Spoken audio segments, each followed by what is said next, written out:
მას შემდეგ რაც ბილბაოს San Mamesზე მადრიდის რეალის დამარცხების ამბავი შეიტყვეს, ბარსელონას ფეხბურთელები Nou Campზე ამაღლებული განწყობით გავიდნენ და Rayo Vallecano's განადგურებას სათავე მატჩის მე-6 წუთიდან დაუდეს. გოლი სუარესის ანგარიშზე ჩაიწერა, რომელმაც მოჭრილი დარტყმით ახლო კუთხეში გაუტანა Rayos კარის დარაჯ ალვარეს.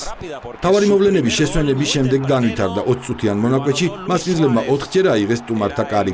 ჯერ პიკე მისარგებლა მეტოქის საჯარიმოში შექმნილი არეულობით.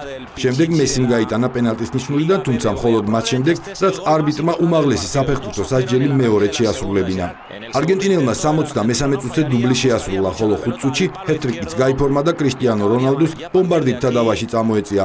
ახლა ორივე ფეხბურთელის ანგარიშზე 30-30 გოლია.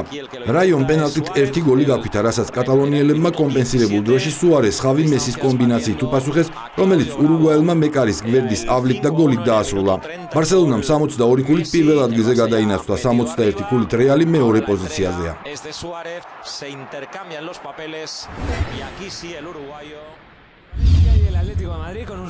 მესამე ადგილოსანმა მადრიდის ატლეტიკომ 1 საფეხურით უკანყოფი ვალენსია მიიღო და შეხვედრიდან მხოლოდ 1 ქულის აღება შეძლო.